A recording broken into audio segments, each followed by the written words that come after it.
When a team asks me, Nelson, does this regulation allow me to do this?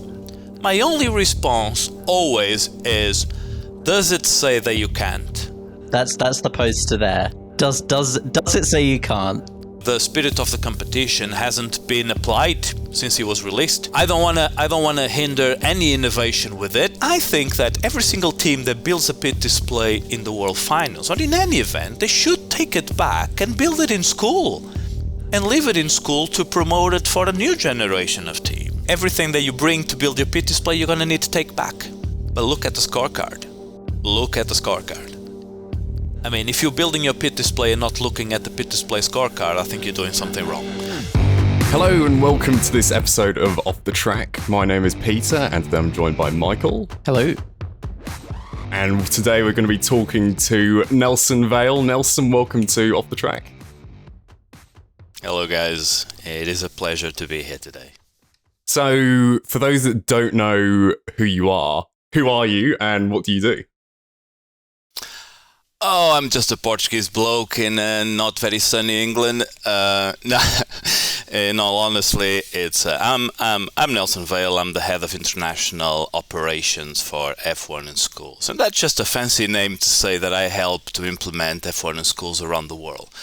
So every new country that wants to join the competition, and then the current network of coordinators, we all need to work together to drive this amazing competition in the right direction.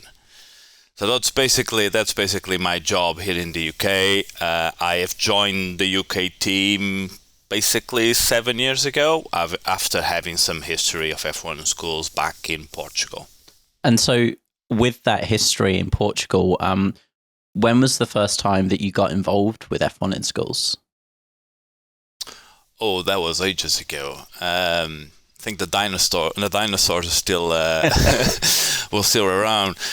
Well, it's a cool story actually. You know, I was fresh out of university, and there's this network of technological centers in Portugal. So they are dedicated to all areas of the industry.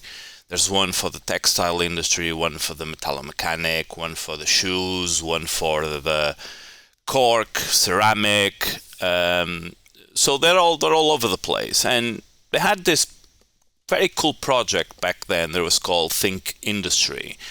And the whole objective was to motivate students to look at the Portuguese industry and become motivated for one day to potentially come and work for the Portuguese industry. And of course, we were looking for a new generation of engineers.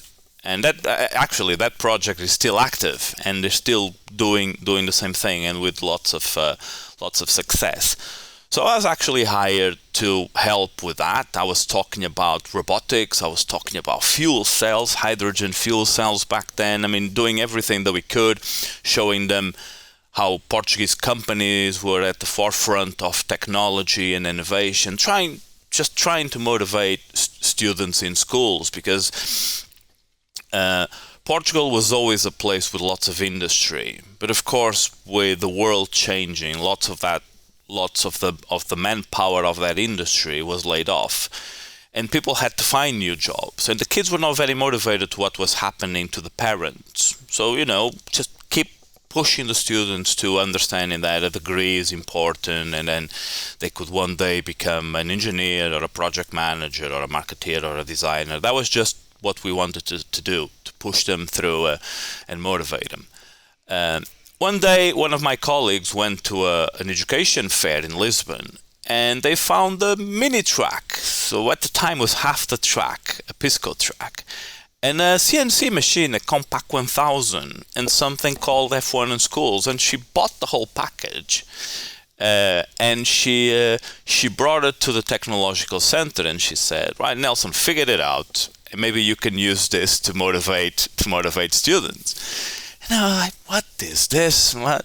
So, okay, we have some balsa blocks here. They were still in a weird shape, not the current block like it was balsa, and now it's the model block.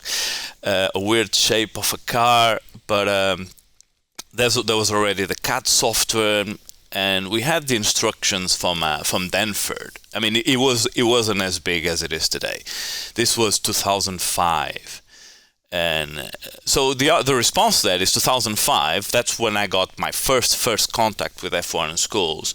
But I think that for around a year, we didn't really know what to do with it. I was receiving students from local schools from my hometown. I was teaching them what a CNC machine could do, and they were seeing the balsa block being manufactured. They were designing some cars on the CAD software. We were roughly painting them, and so this was a kind of a lesson plan in 2 days. And they were racing the car down the track, and oh my God, I remember that we were using 8-gram canisters in a track that was half the size. So imagine what was happening to the cars in the end of the track. They were almost hitting the wall. But it was fun. But it was just later in the process that I think around 2007, to the end of 2007, we figured it out that there was an international competition, and the international competition was growing, and the group where I used to work, we all thought that we need to contact F1 schools and see if Portugal can join. So I think by the end of 2008, we were preparing a first team to actually compete, and then in 2009 there was the first Portuguese team in the London World Finals. So that's when Portugal officially competed for the first time as a guest team, and then the rest is history. But yeah, it's if we really count the years, it's almost 20 years of F1 in schools, and I'm very proud of that. So how did you go from doing F1 in schools in Portugal now to being in the UK working for HQ? Right. I think it was a natural development. I mean, it wasn't something that I had planned. I was a project manager where I was working. I was delivering that project to over 25,000 students in Portugal. I was pretty happy. But look, I think where it changed was when I participated for the first time as a judge. And that was 2010 in Singapore. And I went as a judge, and I got hooked. I got absolutely hooked in, you know what? For me, it's not that I like one thing more than the other. I like the impact that the competition has on the students. And that's what really drives me today. How it can change the way that you guys look at the world, and how you can look at your future. So, I was thinking, so from 2010, I was going back to Portugal and trying to give them as much information as I could in terms, they are doing this, or they're using different machines, or the Australians are dominating, so we need to do everything that we can to beat them, stuff like that. I'm just joking, but at the time, you guys were the example. We had, I think it was the Coney Cats in 2010, and then Unitas in 2010, Coney Cats in 2009, and then an Australian team in 2011. I think Pentagliders. I think my memory so. doesn't fail me. Yes. So, I was trying to show the teams the benchmark, for them to have. And then it just started to grow. It just started to grow. Every time I participated, the passion just grew. And so internally, I started as just delivering the competition to my local region. So this was in the north of Portugal, around the Porto area. We had partners all over Portugal. So each one was responsible for an area in the country. The competition was growing, the project was growing in Portugal, and then I had the chance to become coordinator for that region, then coordinator for the country, and I did that for a couple of years. And then this I think was 2015 in Singapore. I heard about a spot that was about to open in the UK team to work with F1 in schools, and I remember I was talking to my wife at home, and I said, do I have anything to lose? I've been doing F1 in schools for quite some time in Portugal now. I love it. Do you think they would want me? You know what I did? I sent an email to Andrew, and I said, would you be interested in a smiley Portuguese fellow that it's, I think, nice and works hard?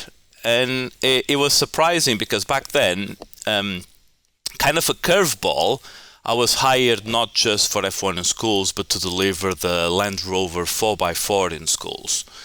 So I was kind of divided between two projects, and to be honest, I absolutely love to deliver 4x4 in schools. It had a different impact on the students. I don't know if you guys had the chance to research a little bit about 4x4 in schools, but it was all about the electronics, the coding, also a lot of manufacturing, but it was a radio remote control car. But all the rest was the same. The verbal, the marketing, all the rest was the same.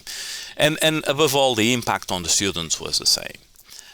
But that was my journey. So I started as a project manager in Portugal, had the chance to go up, and then I founded myself, exchanging sunny Portugal by cloudy Britain. But I don't have any regrets because it gave me the chance to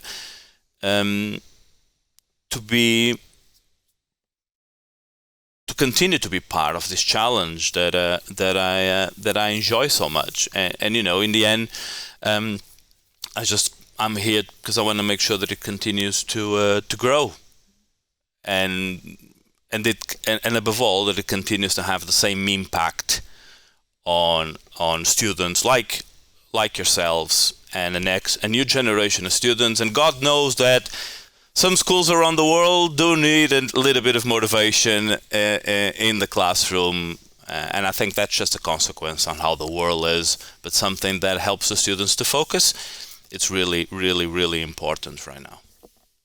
And I can say from experience, I focused more on F1 in schools when I was doing it than my schoolwork. So it's just such a brilliant challenge. I think it just helped you find some focus. Yeah.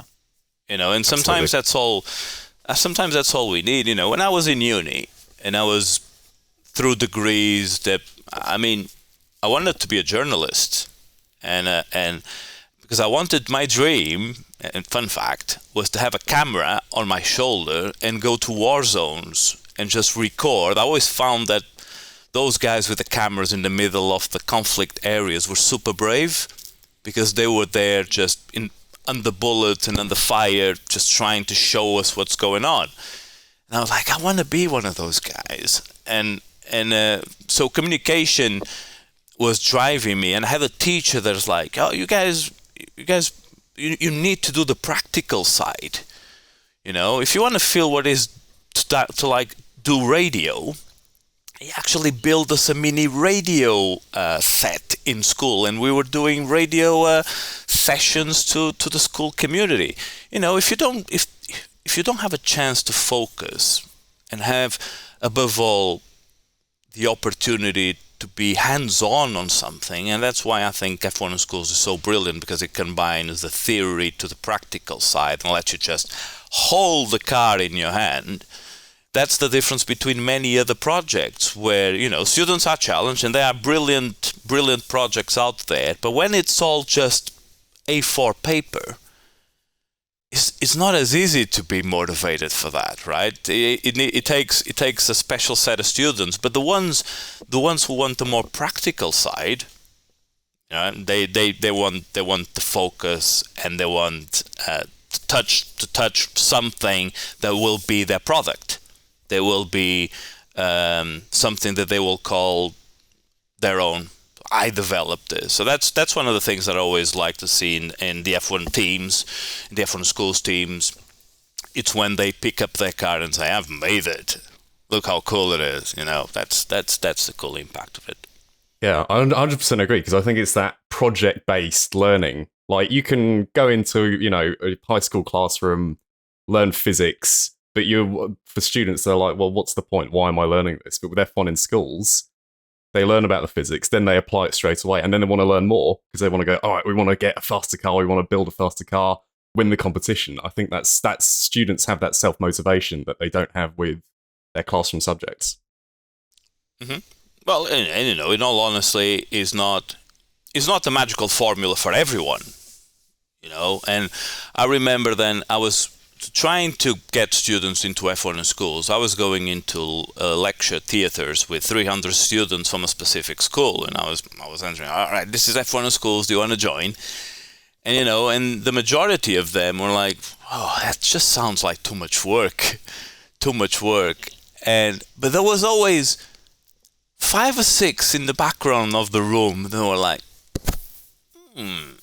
oh, that sounds very cool. And we look, in the end, we cannot motivate everyone, but if we can make some of the students with a purpose, I think that's already a win. Absolutely. So we have some questions from our audience who have submitted through a lot of questions when they heard we're doing an episode with you. So we're going to start off with, where do you see F1 in schools 10 years from now?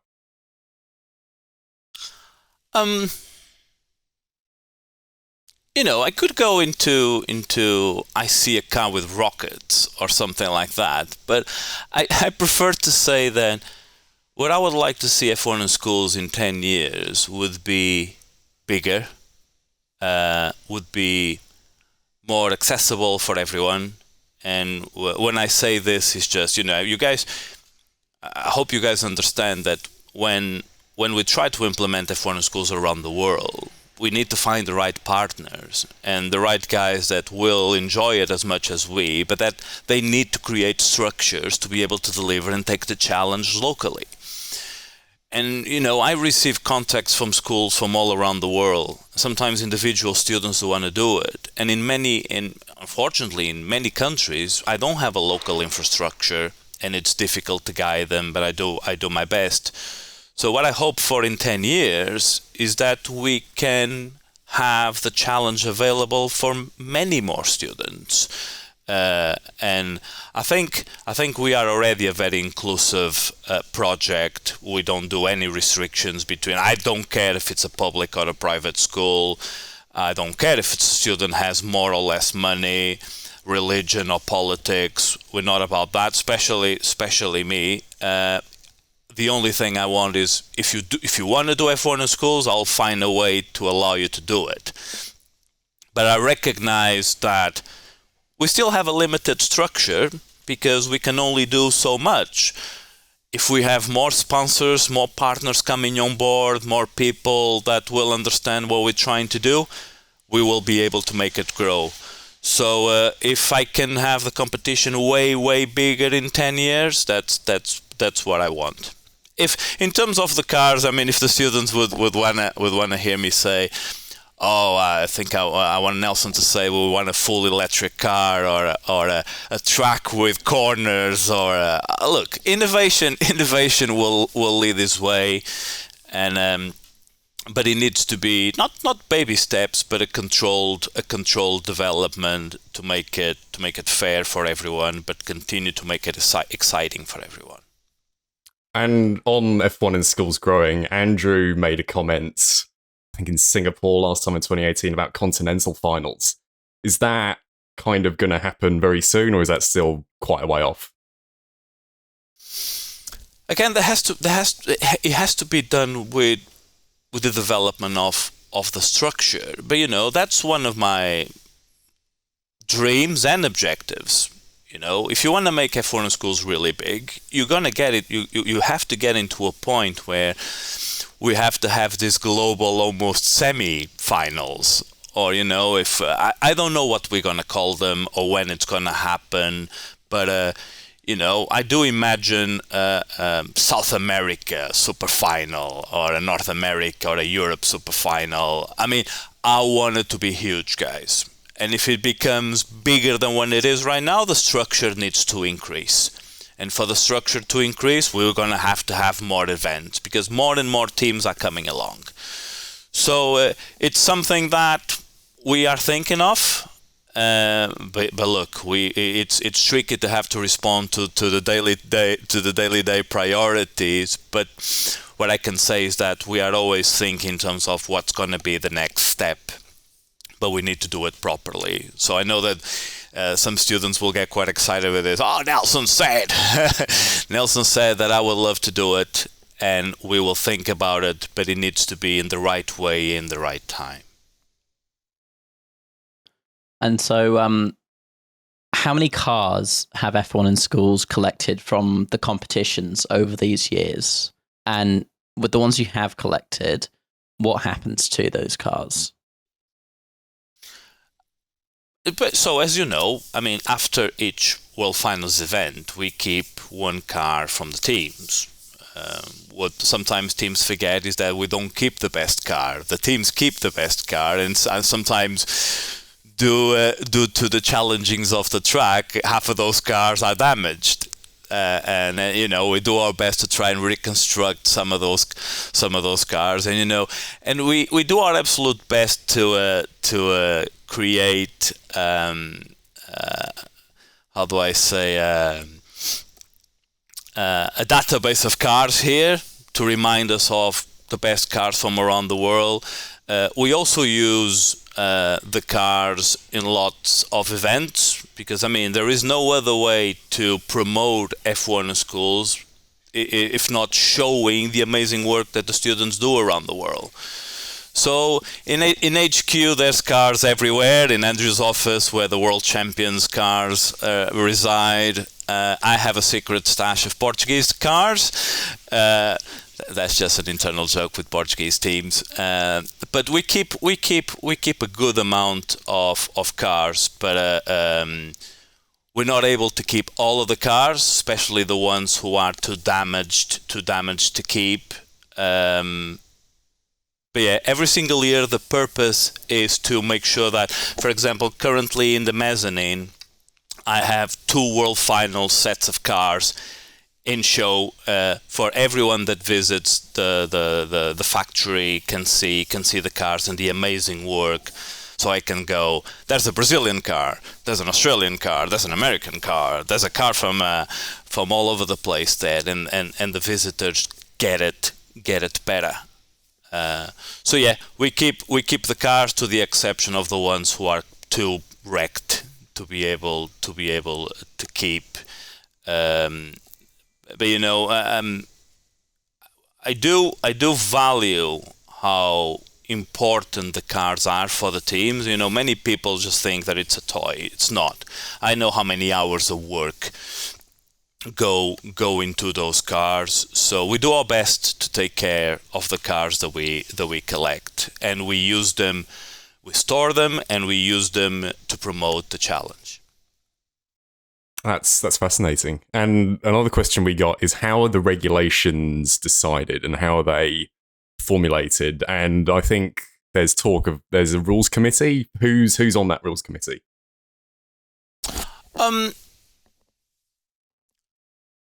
In the rules committee, there's the most experienced people that we can find regarding F1 in schools. Okay. To be honest, the majority of the rule committee is an internal team, but then we try to balance it with people like Gary Anderson, And the other thing that we try to find a balance is between the technical minds and the education minds, because a technical mind like Gary Anderson, he wants to make sure that you guys are being challenged to the max in terms of having fun, in terms of designing a car like he's always done in his career, with a real thing. But in the end, I then work with Gary, and like Mark we were all part of the same team, and other members of the staff, and from our head of scrutineering to experts on education. Because we need to balance, for example, the tax mates. You guys have read the regulations over and over and over again. And it's finding that balance that any student will be able to understand the text to what the technical challenge is, but not forgetting that they are students reading that text, and there will be misinterpretations. And for example, since I joined the team, they are always asking me, Nelson, how does this translate? Right? Because I'm having a constant translating brain to every single technical word. And, I still struggle every day with some words, and I go, oh, can we replace this word because it sounds too technical? I'm not really getting it. When we do an effort for a word that will be more related to all the students around the world. So the answer is there's a group that we try to balance between the technical side and the education side to make sure that when the regs are written, it's really challenging in terms of the development of the car, but we do our best to make sure that the teams will understand the rest. Okay, so from the KPIs on a scorecard to instructions on how to build your pit display, it's all always very considered and analyzed in detail. Sometimes it's hard to hear, regulations take so long to release, but that's one of the reasons we don't releasing the regulations unprepared. It will just open a Pandora box, because there will be misinterpretations, and even after we release them, there's always something that we have failed, and that's why our ICCs then put their eyes into it. Students like yourselves put their eyes into it, and then we release revisions. And we're here to be honest, and if we had it wrong, we'll revise it, and we will try to make it better. So there is a panel dedicated to analyze them. But in the end, it's people like me and my team here in the UK that will just have to produce them. And if you guys wanna ask, okay, how do you look at the regs to make it more challenging every year? Again, that needs to be balanced between the feedback that we received from the ICCs around the world. The ICCs are the in-country coordinators. How we felt that the World Finals event went, and then you go from that feedback and those conclusions and say, can we revolutionize and get some curveballs in there for the next one, or do we need to stabilize it for a bit?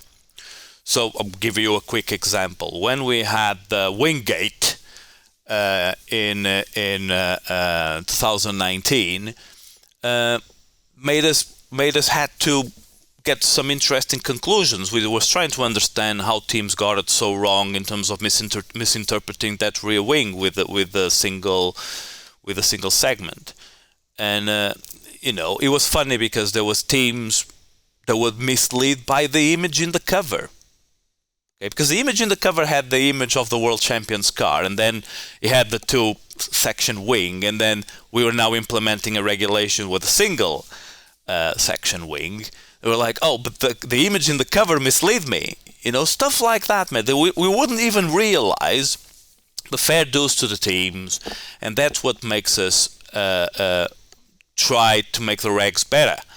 So then we thought, right, because that happened, we need to stabilize the regulations for at least 1 year. And then I think we even done it for 2 years, because then the pandemic hit and we didn't want to push it too hard. But get ready. Oh, get ready for 2023.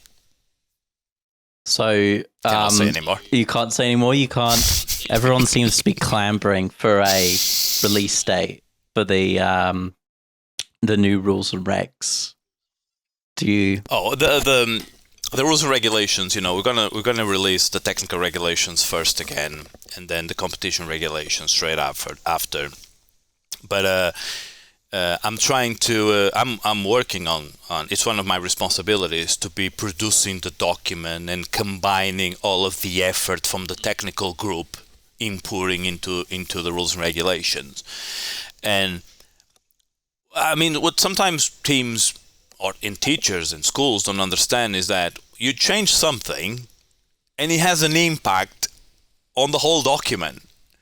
You change something on a wing, or you change something on a dimension of the car, and it has an impact on several subset of other regulations. So when you change something, I just wish we had even more time to test things and to develop things, but the pressure of the world is just you need to have them, and you need to have them now, and people are always going to demand new regulations. But the thing that we tried was we tried to make them more exciting. I think that the technical regulations were stabilized now for a couple of years, and we want to throw some curveballs.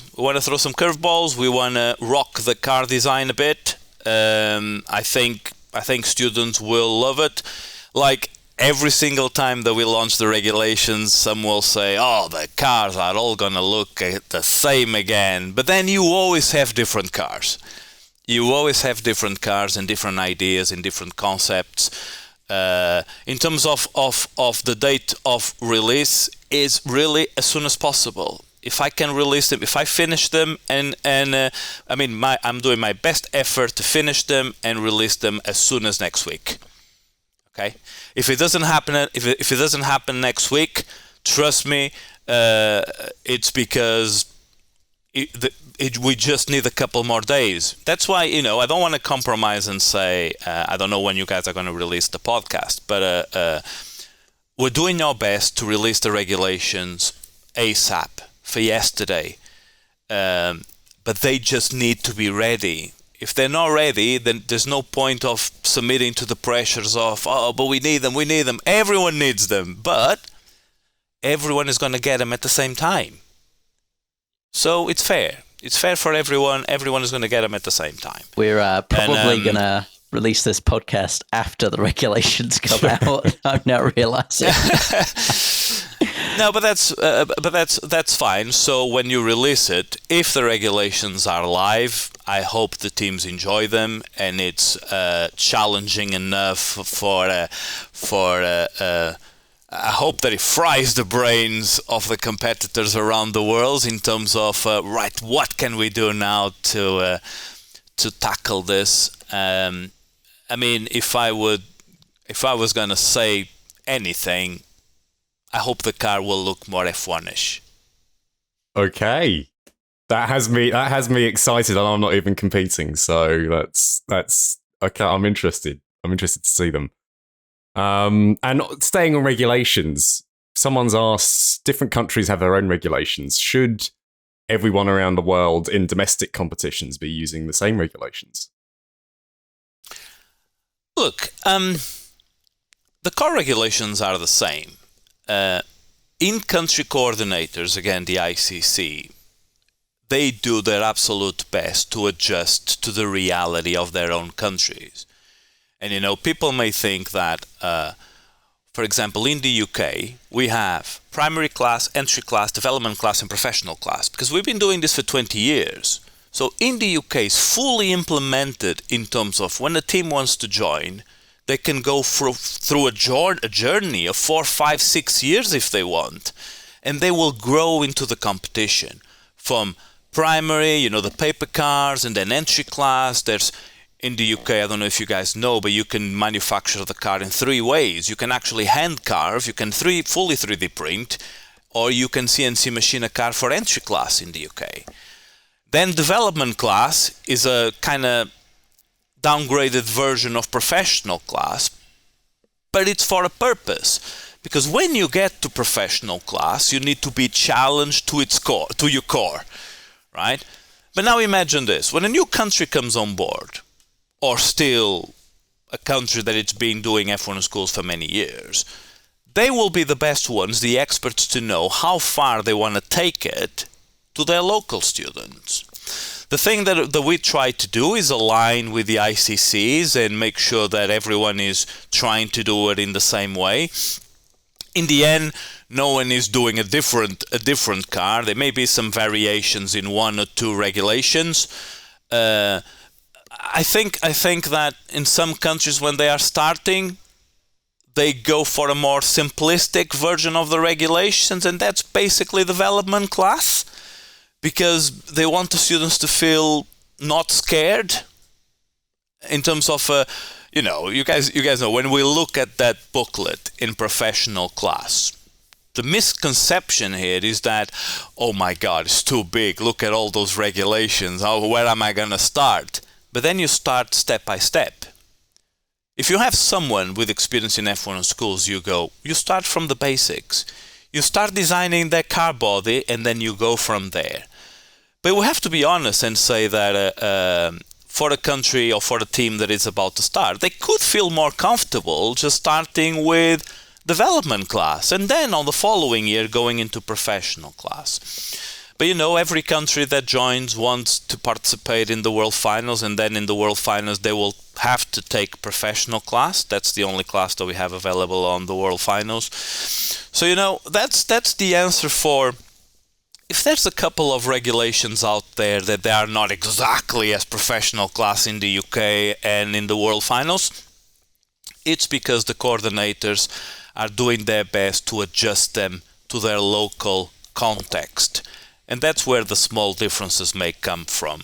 But in the end, at its core, we all try to do the same for the students to reach the same finish line and the same goal. And so I remember my team was a development class team. I believe Infinitude, as an internal collaboration, one of the teams was development, wasn't it? The SA one. Yeah. Yeah. Yep. So it's not uncommon for development teams to get to Worlds and to do well, at least in the case of Infinitude. But when you get to the World Finals, you're going to be drawn a ballot number. And I distinctly remember watching the ballot draw on YouTube. Is there any reason, this viewer asks, is there any reason that it's no longer drawn on YouTube? The team ballot numbers? No, I think that was a consequence of the pandemic. Logistics were just simpler to do, with... we always, look, in every single event, we always try to make it super special. And, the ballot was one of those moments where that was basically I think the teams, and I felt it when I was in Portugal, I think the ballot meant that we're there, it's starting. The World Finals is starting, isn't it? It's when you get your number. But in all honesty, in the event's logistics, it just defines the team number and where it's going to be located around the pit display. If you randomly assign the numbers, sometimes internally for us during the pandemic was more easy to just get that logistic done because we had fewer resources and we didn't have the teams with us to put on physical pit displays. So that was the only reason why we stopped doing the ballot. I honestly don't. I still haven't found the mental space to figure it out if we're going to do one for 2023. But there is no special reason, my friend. I think it was one of those fun things that we always found time to do. Maybe we'll do it again, or if logistics don't allow it, we'll just assign a team number to the teams. Another question here is, what is your favourite part of the competition, whether it's racing or pit displays? What do you enjoy the most? Right, I really thought about this one. And, if anyone thinks that I'm going to say, oh, it's the pit display or the engineering or the verbal, I don't have a favorite project element. And believe me, I was an enterprise judge and I was a verbal judge. So I don't think I have the qualifications to be engineering judge. But at the time, I experienced verbal and enterprise. And I was always mind blown for what the students produce. But my absolutely favorite part is the impact that it has on the students. It's the impact.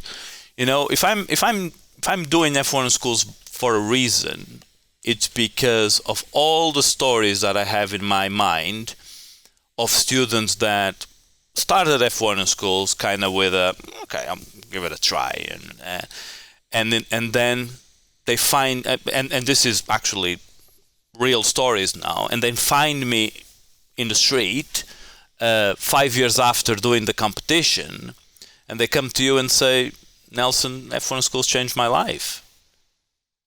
That's my favorite part. That's my favorite part. The impact that it has on the students in terms of it really helped me to decide what I wanted to do. And I can actually define it in a thing that it's close to marketing. When you guys choose your job role, I think that's one of the most difficult things to start with. You're starting a team, and all of a sudden you need to choose a job role, right? And how sure are you that that's the right role for you? But all the stories that I've heard of students just going with look, Nelson, I started as the design engineer, and how wrong was I? Because I looked at my mate, and he was doing graphic design, and that thing was amazing.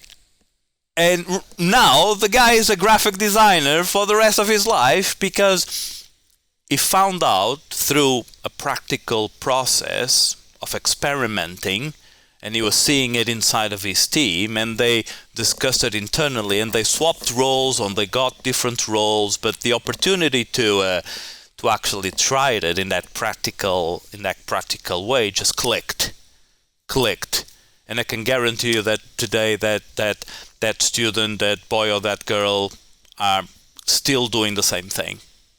And they pursued a degree on that, or a professional course, doesn't matter, but they are still wanting to do the same thing because it just clicked. And that click is my favorite thing in F1 in schools, when you guys realize what you want to do. That's my favorite thing, yeah, definitely. I wasn't expecting that answer, I'll be honest, but I think that's probably the best way you could have answered that. Yeah. So when it comes to the world competition, what do you think the biggest misconception about it is? That it's easy to organize.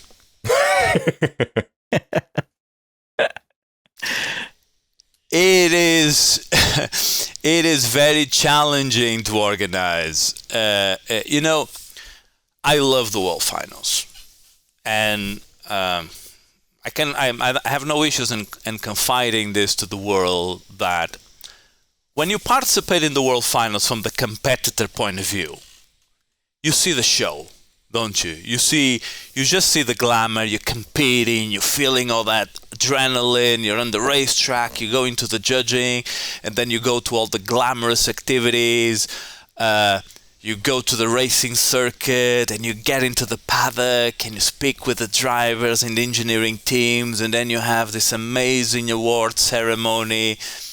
You're on the top of... You're delighted, aren't you? We're happy as we could be, and we just want to come back, right? So I had that feeling every time I participated on the other side as the project man, as leading teams to the event. But when I joined the team and I actually had to take the responsibility of organizing the event, I could see the work that goes into it. And it's so challenging, guys. If I would say anything to the teams that participate in future World Finals, I would just say, just be considerative to the efforts that the F1 Schools team do in the background. Because sometimes it's so easy to complain about something that it's not on time, or a document has not been published on time. And we are in the background, we're not a big team, but we do it with just a few hours of sleep in the World Finals to make sure that everything happens, that the buses are on the right time, that everyone has its food, that the F1 teams are ready to receive you at the racing track, that all the guests are going to be at your table in the award ceremony. The team divides itself in responsibilities, and it's a brilliant thing to organize. And I remember thinking after my first organized event, after organizing my first event, and that was Texas 2016, I was saying, wow, what did I get myself into? This is not fun anymore. And you still stuck around. Because in the end, mate, it's being a project manager must be one of the most hard professions in the world, and definitely one of the most stressful ones, because you put yourself to risk, and you need to manage risk. I don't need to explain to you project management and management of risk, but you need to plan for everything and anything. So if it goes wrong, you have a plan. Okay, I think that's one of the things that I love when the Project Management Institute came on board, that it's helping us even more to make the students understand how to be prepared during their project development. And it helps the students actually realize how we plan everything that we do. But that mindset of we cannot let anything goes wrong, because or else we are disappointing you guys. Okay? But it's impossible for everything just to be perfection. There's always going to be, oh, you guys haven't released yet the knockout seeding. Well, that's because the computer just exploded and we had to find another one and mail merge it again. But no one sees that in the background. No one sees that a bus may have broken down and people are late, or a direction on a map was wrong. I mean, it doesn't matter. We always going to have those stories in the background. And but I was trying to say something. It was that, for more challenging that it is, my favorite moment in the World Finals, you guys want to know which one it is? It's the minutes after the awards. Yeah, that makes sense. After the awards are finished. Yeah. So that's where I have to deal with almost three types of situations. Okay?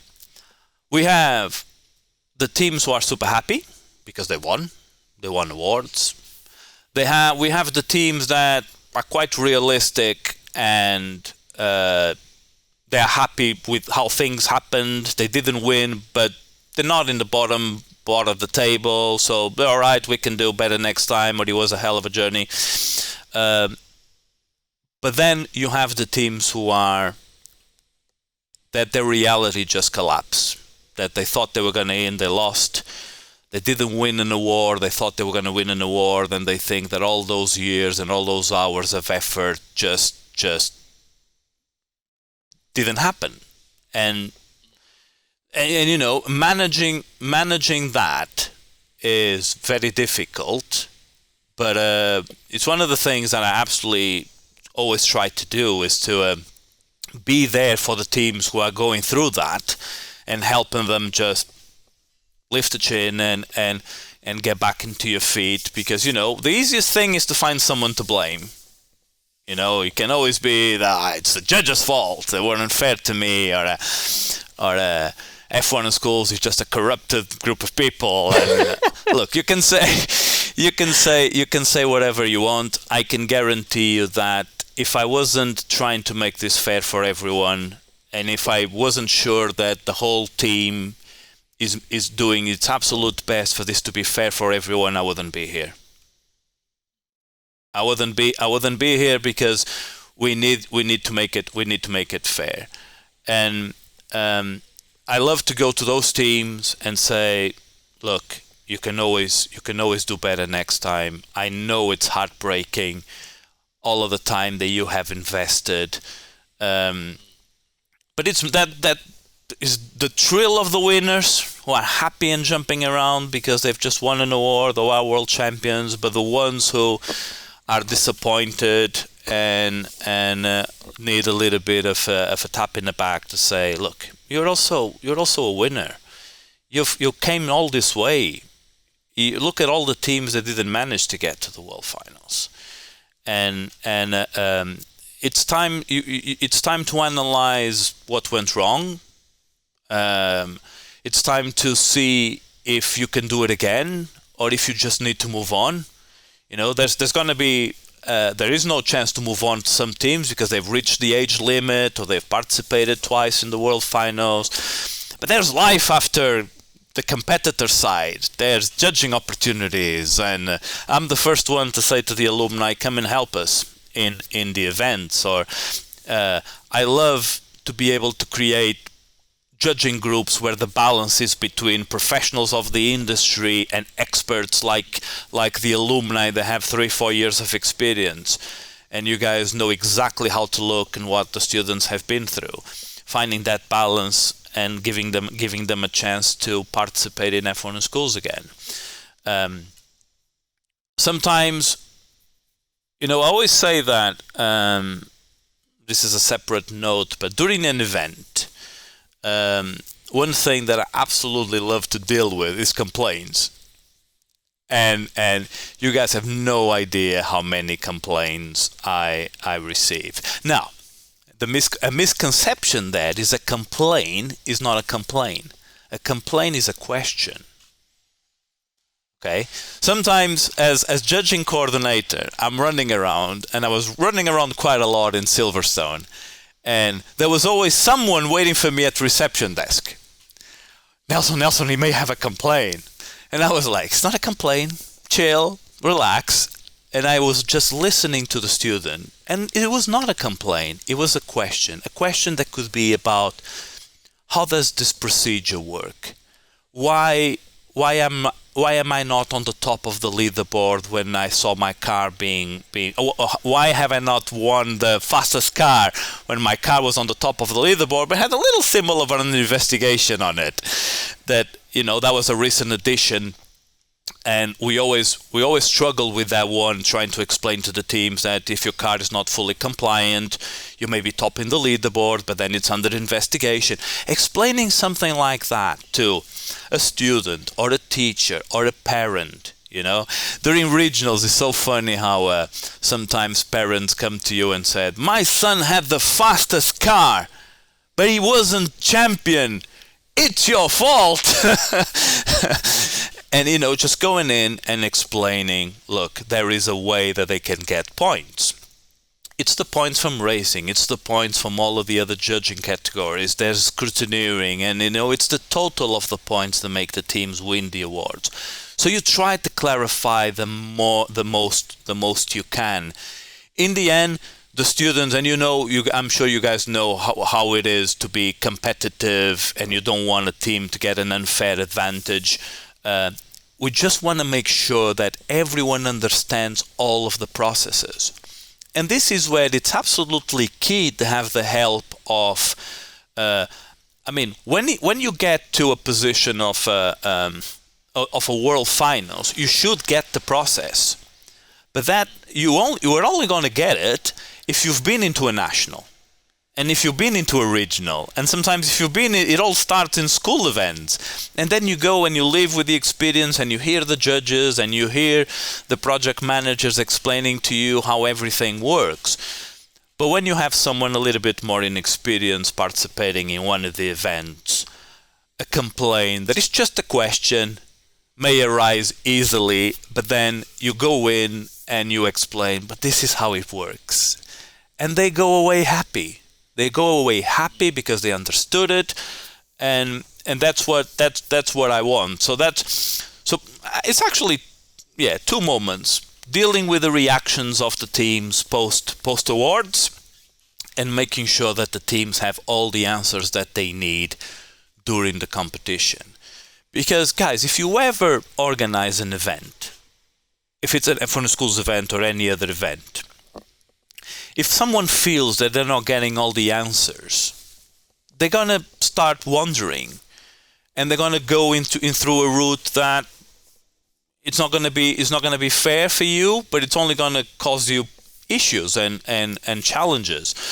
So the more clear that we can be during the events, in the regulations, just to make sure that everyone is happy, that's what we try to do.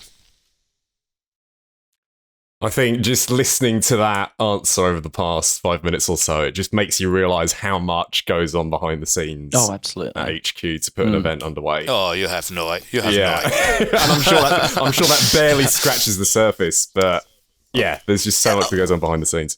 Always, and there's stuff like you need to manage all kinds of things. We always have a very big focus on your safeguarding.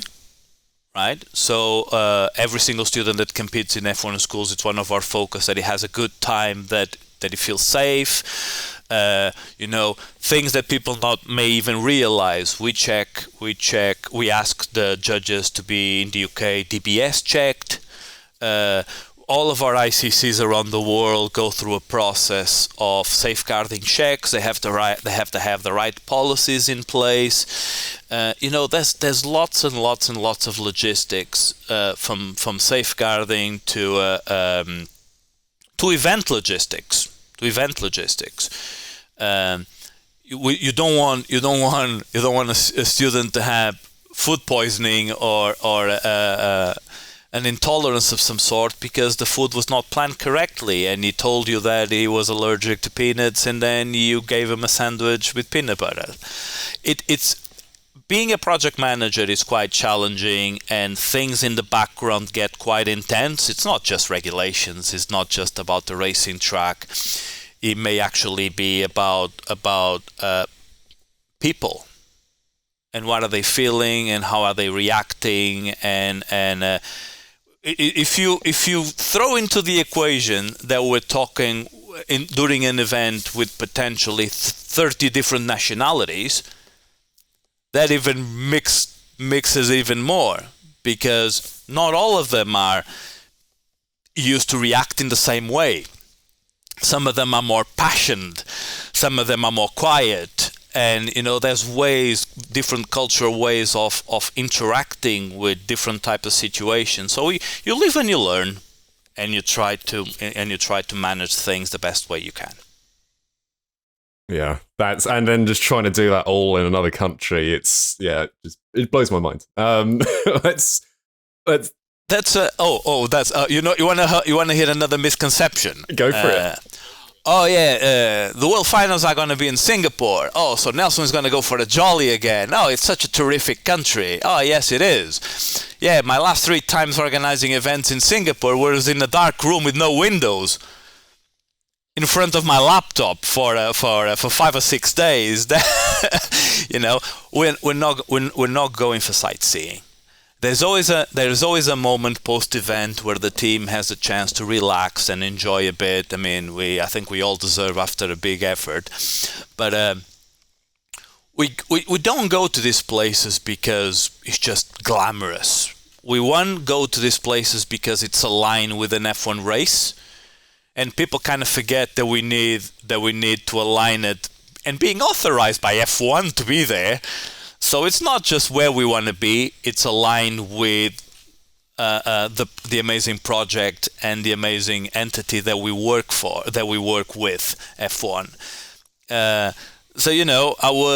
would love to. I think one of my dreams would be to do the F1 Schools World Finals in Portugal. Maybe one day we can do it if the Grand Prix comes stable into the calendar, and I can convince Mr. Andrew Denford to do it. So hashtag World Finals in Portugal. World Finals, one day. But the reality is that you need to consider so much to schedule and plan a World Finals. It's so hard to align the best moment to do it because of the different school years around the world, and I think historically it's been between, from September to December. Lots of events have been there because it kind of fits better, but it doesn't mean that we cannot swap it around. Let's see what happens in the future. If you're Nelson, where are we going to go in 2024? I have no idea. Because the world changes so fast that even the confirmation of the F1 calendar, as you can see, even the 23 calendar was only confirmed a few weeks ago. So when all the stars align and we get into a position, all right, where are we going to do 2024? There's lots of things in the background that need to be checked and approved. It's not that we don't know where we want to go, and we have all the chances to start planning for it, but there's lots of things that need to be aligned. It's not that we want to make you suffer and wait for the very last minute to know where the world finals are. But what some people don't realize is that until a contract is signed, you're not there. And they're gonna see this.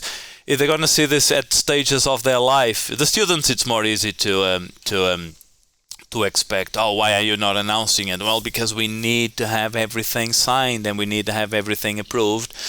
The teachers will understand it better, of course, and the parents. But for the student side, they will know how important it is in their future to have a piece of paper signed, and how compromising it is, depending on what they're doing. But yeah, I think we are there for Singapore, so I hope that everyone has fun. And on Singapore, are you looking forward to it returning to being, outside of the UK? Because obviously for the past 2 years we've had the pandemic. We couldn't travel as much, but we're going back to Singapore. Are you looking forward to it? I am looking forward to it. Singapore is a magical place. It's one of those places where you should go at least once in your life. I'm sure everyone has a bucket list of countries where you should tick a box and go, and Singapore was definitely on my list. I think the most exciting thing is to come back to a full physical format.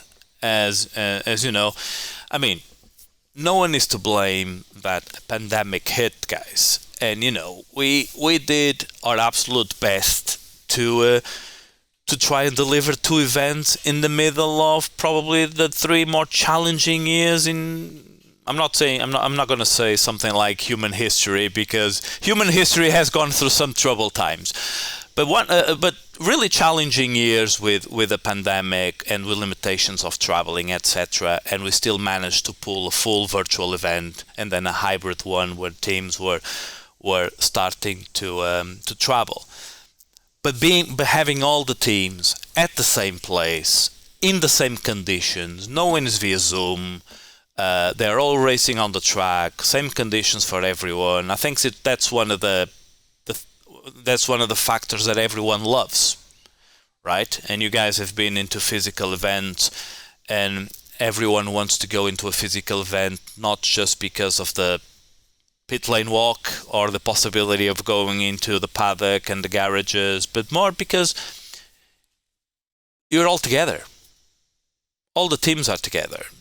And and you guys are making friends for life, friends from around the world, and it's one of the amazing things, and how many friends you guys bring back post World Finals, isn't it? Because you're meeting people from all around the world, and I think everyone wants to go back to that. So yes, I'm really excited to go back to Singapore, because it is a super place, but also because we're finally back to a normal way of doing things, and I just hope I can remember how everything is done in a physical event. No, just joking. We used the Silverstone. Well, a bit of Silverstone and the UK National to get our minds back. In terms of, it's just almost an inside joke, but it was like, we need to do car service, because teams need to service their cars, because when we were doing 2 years of virtual events, so we were servicing the cars. When we were doing the virtual World Finals and the cars were racing, I had a group of volunteers here servicing the cars for the students because they weren't here. And it was so funny. We were setting up the national, and I was like, we have to put some tables now because the teams will need to service their cars after racing. See, it's just getting your mind back into what a full physical event is, and the pressures of it. And the pressures of being live with all the teams there, but yeah, we're up to the job. Where I hope to be the biggest one yet. Wow. And staying with returning to physical world finals, hopefully we're returning to physical pit displays as well at the same time. And there's new rules on pit displays. How do you think, there's a question here, how do you think the new rules on pit display shipping are going to affect the teams? Look, I hope that the teams will understand this this challenge in a positive way. And I can give you my reasoning on what I was one of the ones pushing more for this, because I was supervising pit build and pit build breakdown in Abu Dhabi in 2019. And I saw the quantity of trash produced by the teams when they left. Guys, if I told you that easily 60% of the teams basically binned the majority of the items that they brought in terms of structures for the pit displays. If they were made out of plastic or chipwood or whatever it was heartbreaking to me to see that those efforts to making those pits look amazing were then, sometimes because they didn't have the possibility to take it back because things were so bulky and there's costs for transportation and shipment, freighting, etc. But also a little bit of being careless in terms of what's going to happen to those materials. If we don't look in terms of sustainability now, our planet is already in trouble. And I was trying to do every effort for the F1 schools, students and community to also contribute for that. And when we got to, we were thinking, right, how can we make it more challenging to the teams? Not impossible, challenging for them to still have those amazing pit displays, but to reduce the quantity of items who are going to be trashed. And in the end, I think that every single team that builds a pit display in the World Finals, or in any event, they should take it back and build it in school, and leave it in school to promote it for a new generation of teams. If not all pit displays are going to be able to make that a reality, but if you start thinking in terms of what structures can I use to make that happen, so you're going to see in the competition regulations that what we're going to try and do is to limit the number of items that the teams are going to take.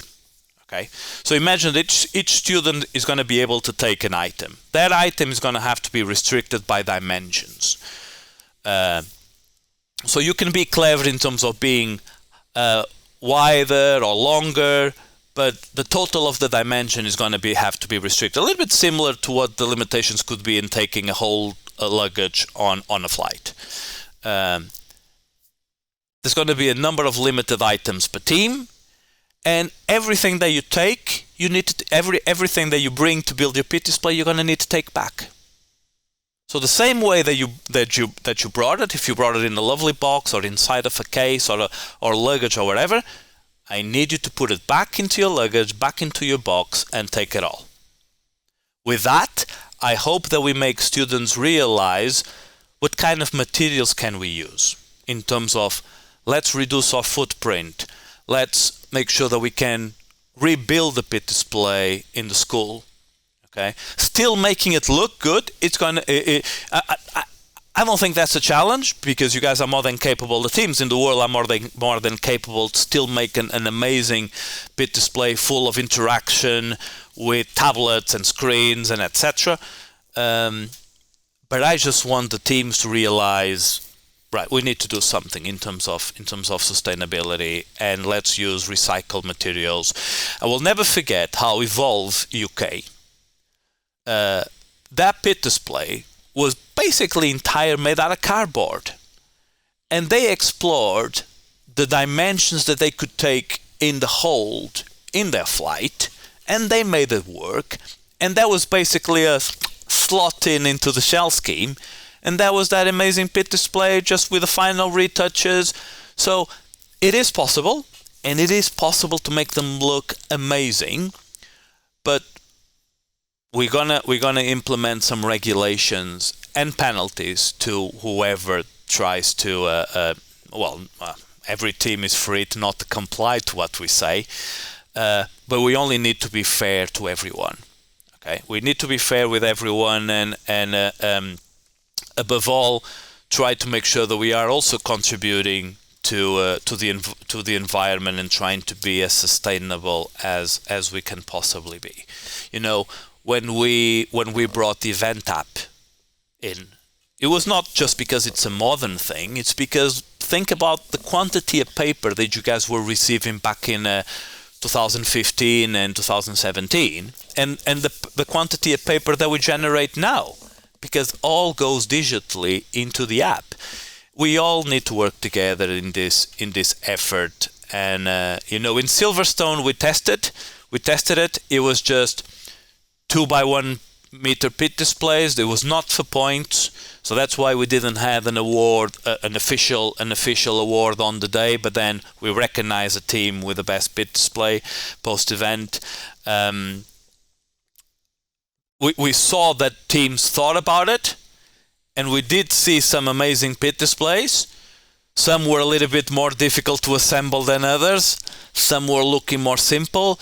But look, a team needs to be clever and think in terms of what does my pit display need to be in order to. It's like it's the garage of the team, isn't it? So it needs to be visually attractive for the guests to go and see who you guys are, etc., etc.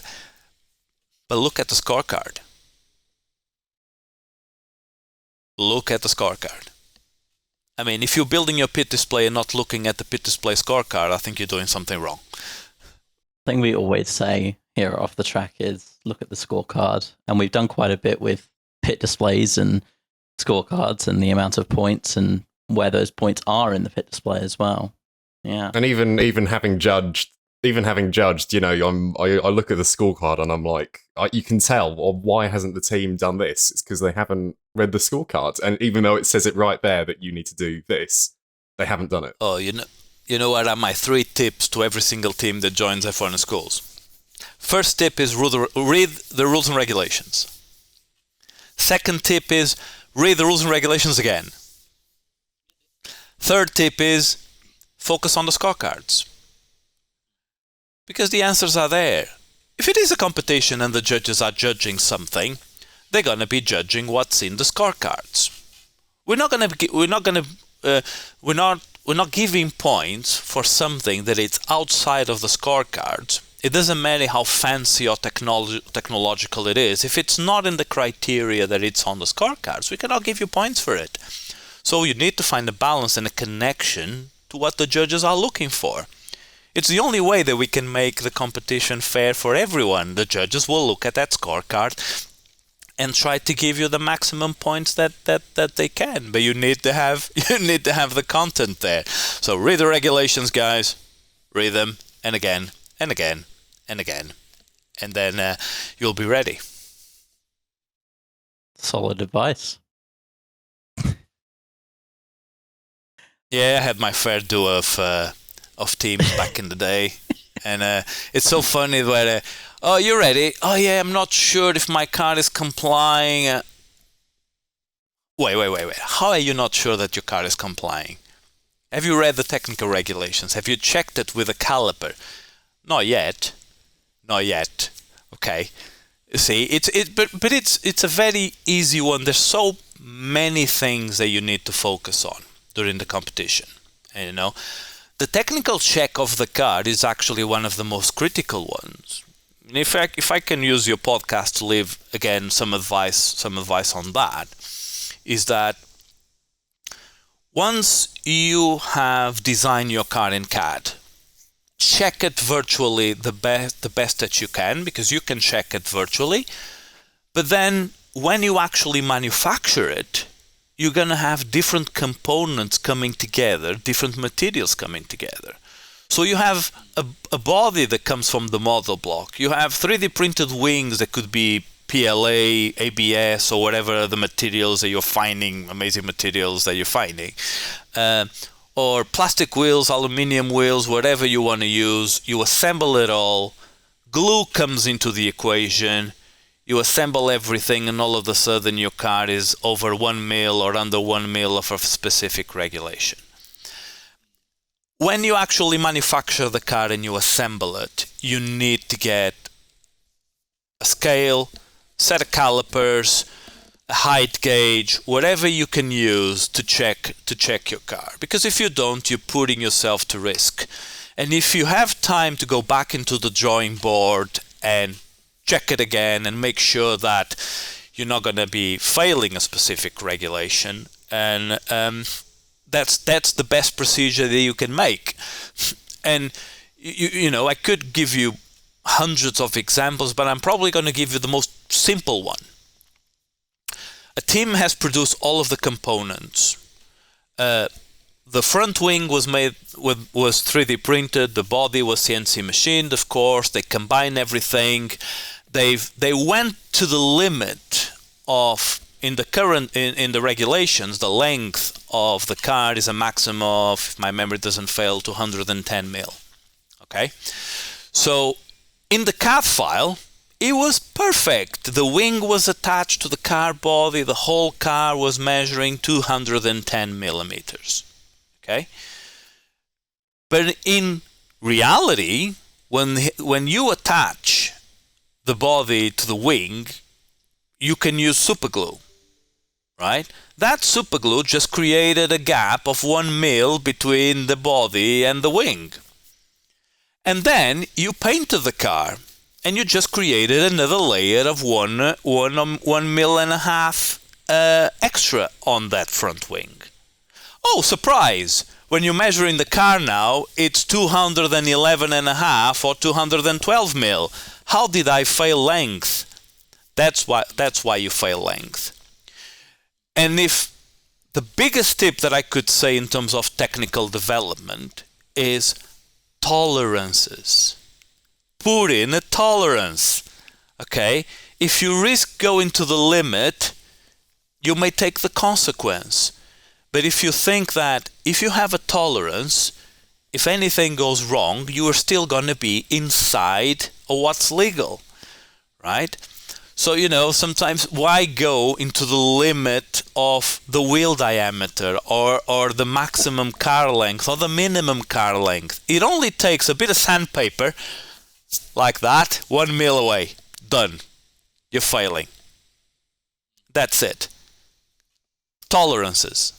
Guys around the world, they're here to this podcast. Get tolerances in your technical drawing, and you will be less exposed to risk. And when it comes to, I suppose, designing your car and your technical diagrams and all that kind of thing, what kind of advice for beginners do you have, especially for maybe first-time CAD users? And I suppose one of the other questions we got around it was, what CAD software do you recommend using? Look, I think the way to start is start trying designing something simple, okay, and then make it complex. If you are being introduced to a CAD software, any CAD software, and you try to make it, I just want to go designing a car exactly like the world champion's car, where there's going to be some pretty complex techniques on modeling there, you're going to, feel that you're not able to, because you're trying to go from zero to a complex technique that you just need to learn the process to get there. So my advice would be, start from the basics, basic car bodies, basic wings, and then learn how to make them more complex. Okay? I always said that there's enough tutorials out there on YouTube from students, from teachers, that you should have enough information to learn every single technique. But if you want more, I've seen students going and buying professional courses on the software that they enjoy. We do have a main CAD sponsor and CAD supplier, and that is Autodesk. Fusion 360 is, I think, one of the pinnacle of tools of CAD design. Students are more than free to use Fusion 360. I've used it before. It's simple to use. I actually started with Inventor, and then there was the evolution to Fusion 360. But I'm not a CAD expert. I basically have no opportunity or time to play with CAD design. I was actually introduced back in uni to SolidWorks back in the day. But look, there's different CAD softwares around the world. Students will always gonna have their preference.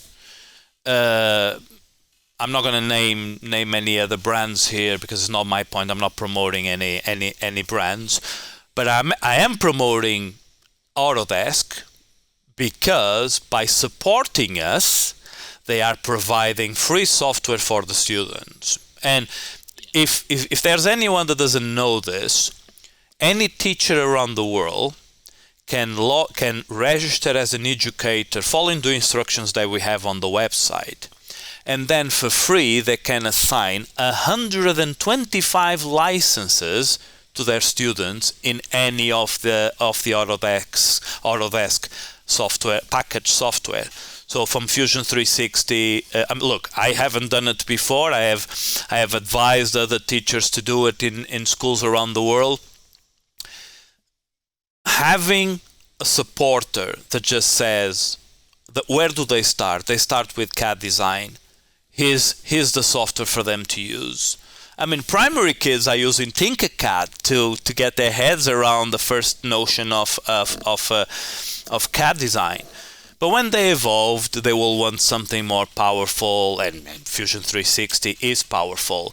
But if the students around the world are feeling more comfortable with a different type of software, they're free to use it. But if they want something that is powerful and free, that we have in F1 in schools by our amazing Autodesk partner, they can use Fusion 360. I know that when we designed schools, F1 in schools cars back at school in 2015, 2016, we used CATIA, which is like ridiculously overpowered for designing F1 in schools car, ridiculously expensive. And I've used it since, and it doesn't work as well as Fusion 360 on modern hardware. And the same can be said with CATIA to Inventor. I use Fusion 360 now because it does electronics, it does machining, it does 3D design. It's amazing. And there's so much content in terms of tutorials out there for it as well.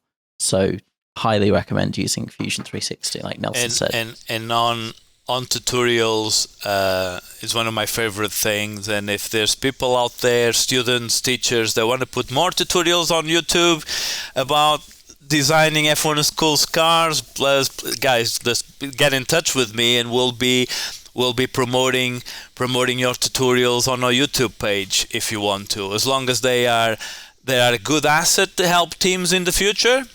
From basic modeling techniques to complex modeling techniques, I think Autodesk is with me on this one. We already have some resources provided by Autodesk, but it's nothing like hearing it from the voice of a student.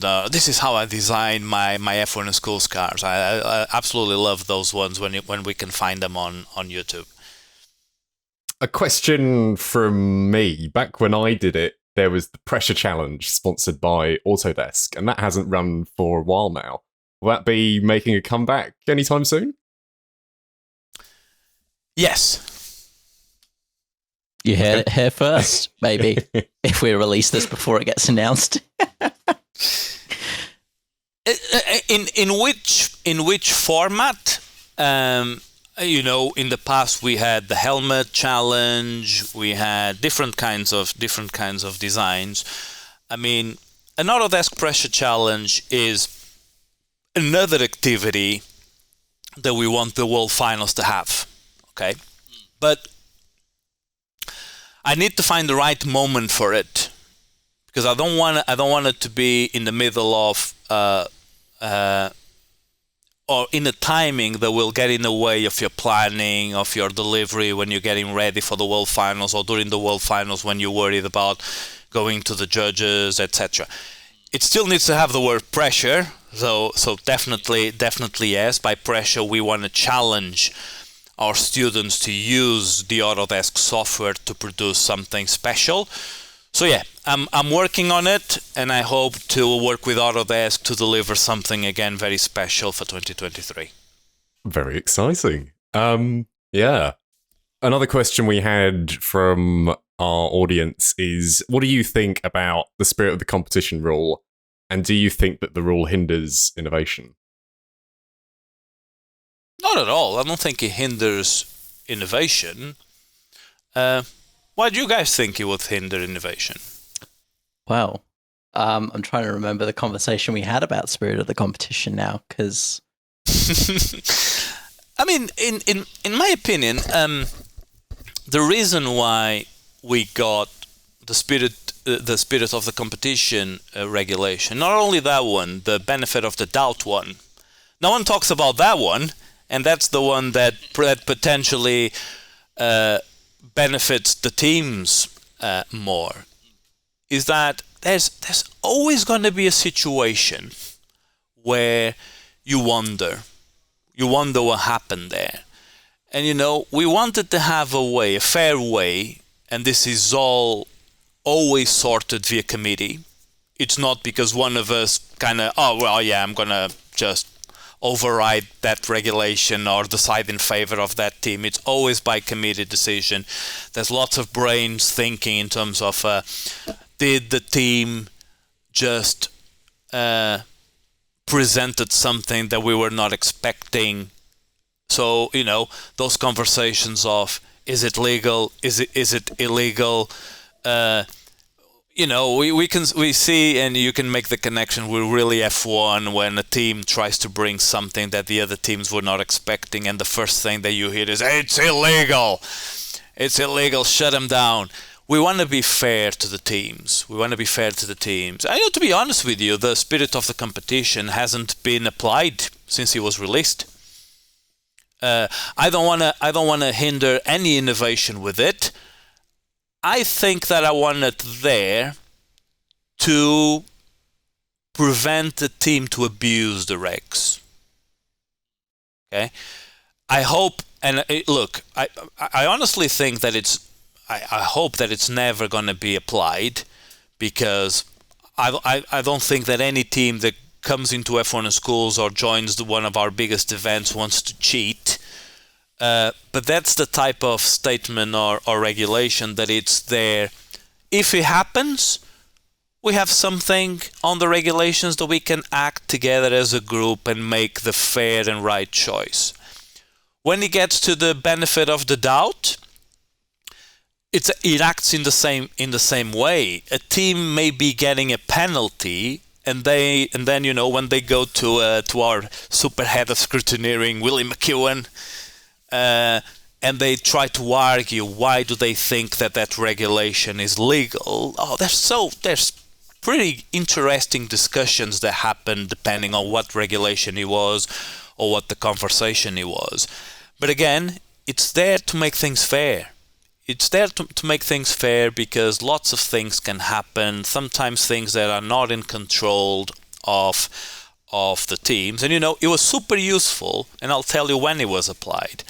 When cars were traveling from the other side of the world inside of a package, it could be easy for a wheel to come out of place and get misaligned or whatever, and we had to align it. And imagine that if we would get a car out of the box, the wheel was out of place, we wouldn't be scrutineering the car without, the car only has 3 wheels, because one of the wheels came off inside of the box while it was traveling via post.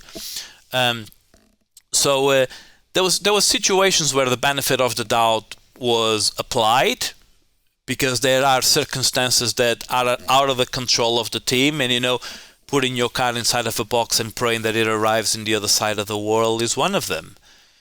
And it was applied in a couple of situations, very minor situations, where we potentially had to put the wheel back into place, or there was a wing that was deformed and we had to just make it straight again, stuff like that. But again, those two regulations were put there to make things fair, not to hinder innovation. It makes me sad if anyone out there thinks that we are trying to restrict innovation. We're not.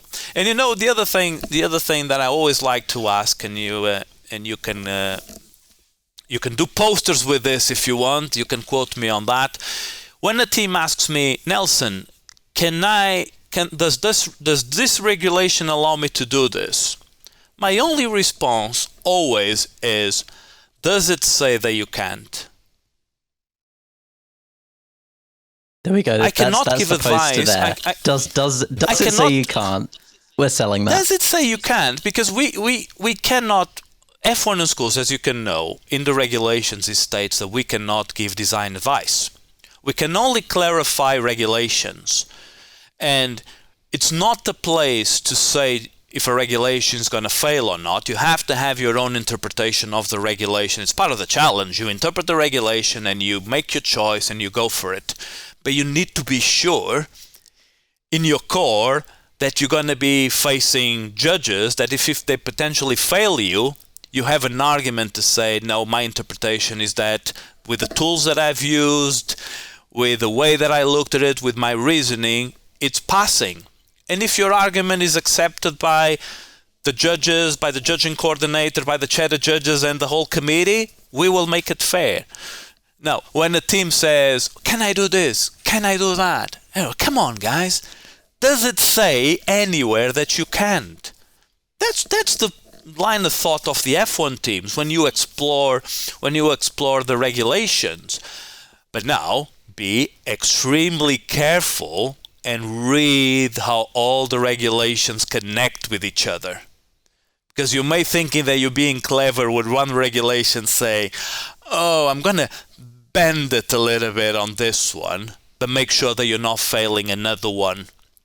So you can be clever, you can explore the regulations, that's what we want to see, and that's what F1 wants to see. F1 wants the next generation of brains going and working for them. And I think we have enough examples now that students in F1 schools are more than capable of going and working for F1. But yeah, when reading the regulations, just be careful. Don't abuse them, because we have procedures to handle that. And just do your best to try and produce a fast car, and a compliant fast car.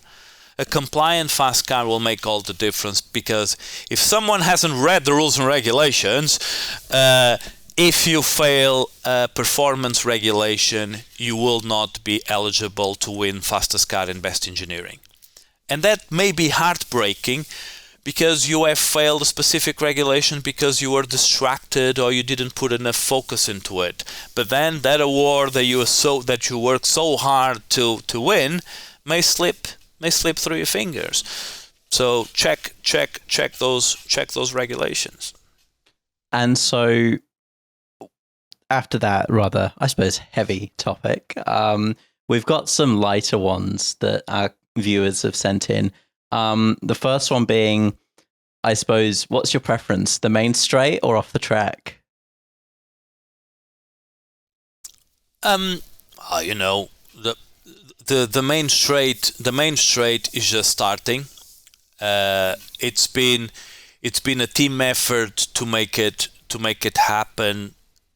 Inspired on you guys. I mean, props for you guys for making your podcast happen and for helping us to promote F1 in schools around the world and into the F1 in schools community. We felt that it was something that was missing from our structure. And Max Fernley has been with us quite recently, and he said, "Oh, I want to push. I want to make it happen." And of course, we don't do anything without F1's eyes on it. So they had to also approve it. So one or the other, guys. I've been loving it both. I think that any tool that will help us to promote F1 in schools around the world, it's a great tool, as long as it talks about the right things in the right times, and it's fair and just for everyone. And I think people think like, oh, it's either one podcast or the other. Well, no, it's not like that. They're both quality resources. So synergy. They exist together. Yeah, I don't know why people think it's, we can both coexist. There's no, Of course we can, Yeah. and one complements the other. One complements the other, because I love to hear the perspective of the students in your podcast. And, even when you engage with judges and their opinion of stuff and they give advice, etc., etc. We are more on the institution side. We are trying to give a different approach on things. Tell you stories that you wouldn't have access to. We hope to bring some pretty relevant stakeholders into the podcast into the future. I want to use the podcast to give advice to teams from the HQ side, like we were doing throughout this episode, but doing it in a more official way. Why not an episode where we clarify rules and regulations, where we give advice in terms of when students are participating, a little bit from what we were doing here today. So they can definitely coexist. One can complement the other. I think that anyone that enjoys and loves F1 in schools can hear them both easily. Yeah, and I think the main straight and off the track both really go above and beyond for each audience that they serve. There, at least, I suppose I hope that's not too forward of me to say about off the track. No, and I think that definitely, when I don't know how it's called when you have two TV shows and you have one episode when they both interconnect. A crossover. Yeah. So we should have a crossover episode between the off the track and the main straight, definitely. So let's hope to do that in the near future. That'll be good. Two more. Well, they're not questions; they're just messages. Someone said many greetings from North Macedonia. And all right, North Macedonia was it's one of those stories where a country with no in-country coordinator has a group of students that wants to work really hard, and they continue to work really hard, and I just tried my best to give them a way to compete. So it's not like they went directly to the World Finals, the team that last participated from North Macedonia, without any effort. I made them sweat, and they prepared for the majority of more than a year, and they continued to work. When a country doesn't have a coordinator and it has a really keen group of students wanting to compete, I do my absolute best to give them a chance. If it's a nearby country that has the competition, I speak with the coordinators and we find a way of receiving them as guests, teams, etc. But there's still so many teams around there in the world that want to compete. So, one of my goals as international operations is to make sure I have more means to let teams from around the world compete. And we're going to have some exciting news coming soon on that one. Oh, exciting. And then another message here, there was no question, but just wanted to thank Nelson for all the cooperation during the World Finals. So there's a lot of love for you. Oh, thank you. Yeah, I love everyone too. It's. I don't think anyone can deny that that I absolutely love the competition, and I wouldn't be doing it if I didn't really enjoy doing it. And if I was going to give any advice to a career when anyone is taking on a job, if you're not keen on it, if you're not enjoying doing it, you're on the wrong job. And I'm on the job that I enjoy doing. It's giving me a lot of white hair, gray hair, and it especially has a name. All of these on this side, it's called Andrew Denford.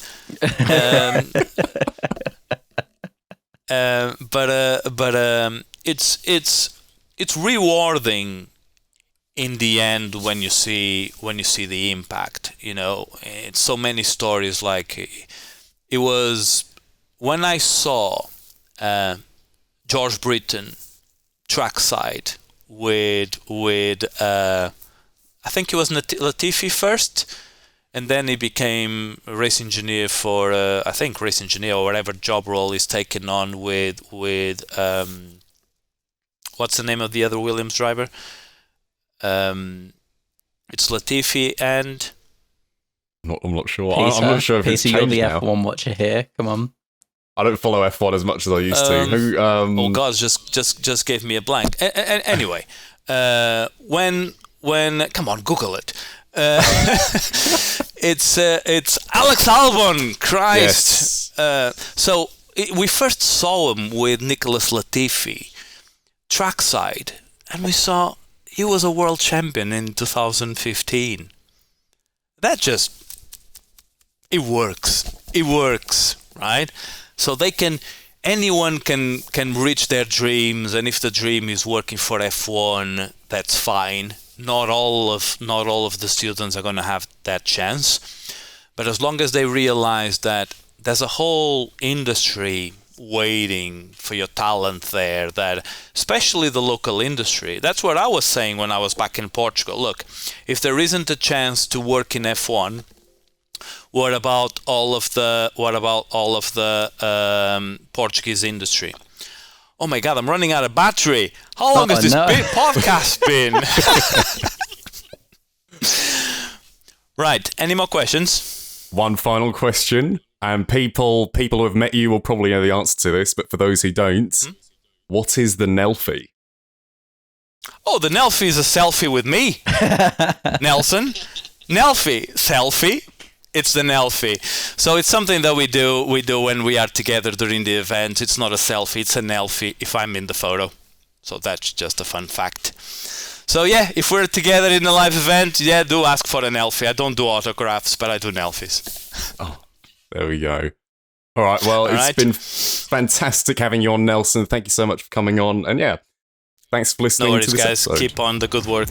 Thank you. Thank you very much.